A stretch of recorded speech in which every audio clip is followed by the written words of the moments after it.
The massive cover-up over Mitch McConnell's health is actually leading to some healthy conversations like this from Meghan McCain, of course, the daughter of John McCain, saying that her biggest regret in life is not telling her father, who was stricken with cancer, to step down.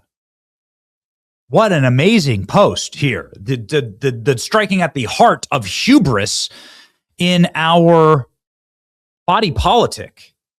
I have a lot of regrets. A decade since my dad's passing. My family should have forced him to step down the second he was diagnosed with the cancer that ultimately killed him, which is why I'm now advocating for age limits and term limits in politics. I hope McConnell's okay. Nobody hopes something bad happens to McConnell. In fact, the only people that want good things to happen to Mitch McConnell are the people that are demanding he resign. Because he can't show his face, there's no proof of life. There is no life there. If he's going and doing all these little yip, if he's talking to everyone, he's picking up the phone, he's saying, hey, I'm Mitch McConnell, I'm doing great. Just please let me napalm Ukraine one more time, $1 more trillion aid package to Ukraine. This my dying wish. Meghan McCain sending heaters here. In all seriousness, Senator McConnell's staff owes it to the American public to give a real update on his health or show us some kind of proof of life. And this is unseemly, macabre, and bad for democracy, and quite frankly, embarrassing for the country. Well done, Meghan McCain, on saying like what we all think, and on being able to like appeal from your position as like a member of a family that like went through this for something better. Way to go. Like, talk about taking on the establishment. She's totally right. What is happening? What is this staff doing? Why can't you give us an update? Well, we just got an update from a member of Congress. Martin Stutzman, who's a member of Congress from Indiana. He is very powerful. He has senior leadership roles and on some of the most powerful committees in all of Congress, somebody who's read in, let's just say, on many important topics in Congress, says he thinks that Mitch McConnell's dead. Says he can't confirm that Mitch McConnell is actually alive right now. This should be huge news. Here we go. Senator from Kentucky voting.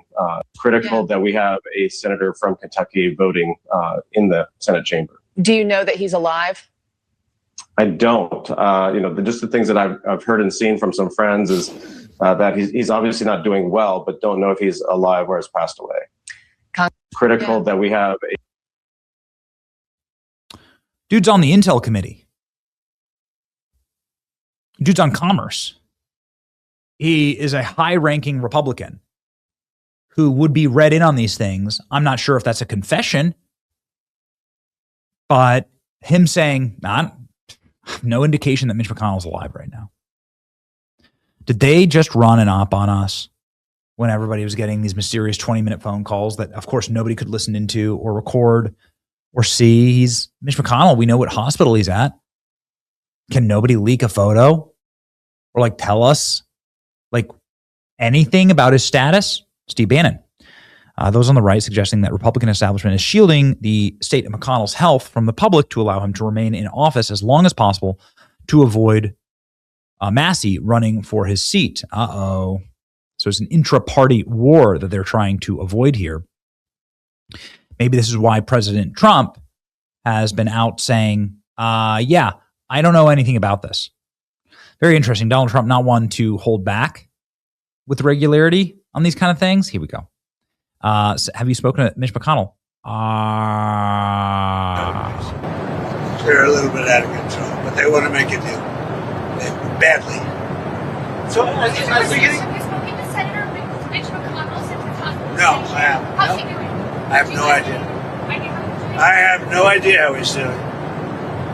At the beginning of before the NATO summit, Dude, I've watched 100,000 hours of Donald Trump taking questions, and when Donald Trump says no and moves on, he's hiding something.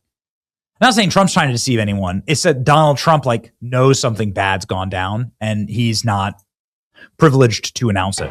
Listen to this. No. I have no idea. I have no idea how he's doing.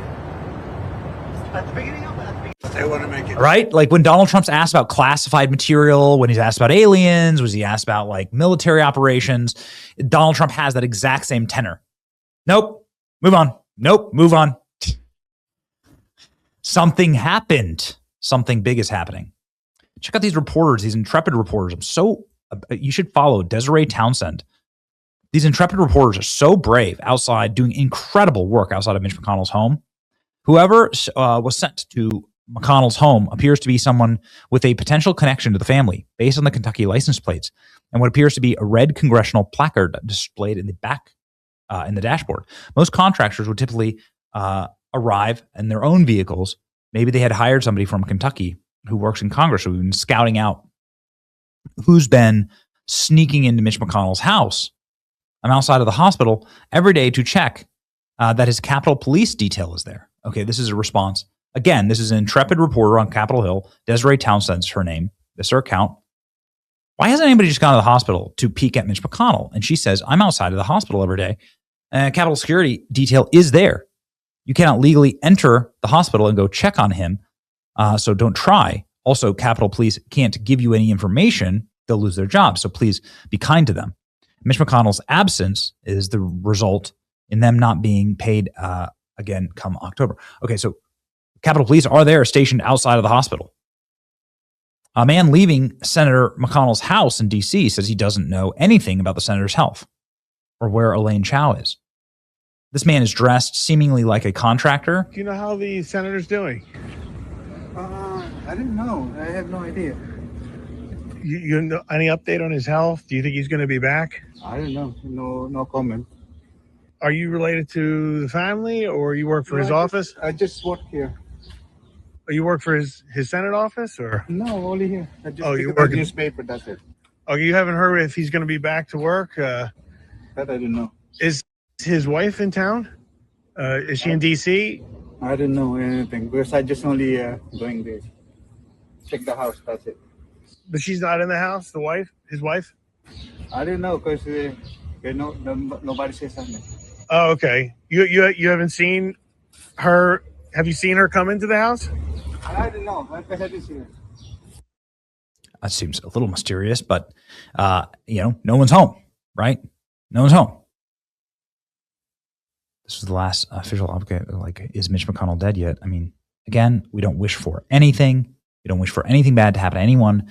The most humane thing they could ever wish for Mitch McConnell is for his demon family and staff to stop the charade, admit if he's actually brain dead, incapacitated, and be done with it, and call for a special election. I feel like U.S. Senator acknowledging that they are alive is a bare minimum responsibility for the U.S. Senate and their staff. Yes. Scott Jennings knows. He spoke to him for 29,000 hours about foreign policy and SCOTUS. Hiding whether Mitch is alive or not to delay a special election is the most Mitch McConnell thing ever. And saying that the governor isn't demanding answer on the spot. He is, by the way. Governor Andy Beshear of Kentucky is, and I would recommend that the governor use his governor's privilege to kick in the door of the hospital and go visit Mitch McConnell. You could do that. Ask on live TV if Mitch McConnell is still alive. A sitting congressman says, I don't know. And the Chiron says he's been hospitalized now for over a month. Huh. Yeah, my wife's a nurse, and she tells me that in these situations, the protocol would be you're brain dead. If you're if you have a severe cardiac event, you fall down the stairs, you're found totally unresponsive, and then you have to be hospitalized on life support for weeks on end, they're just keeping you alive.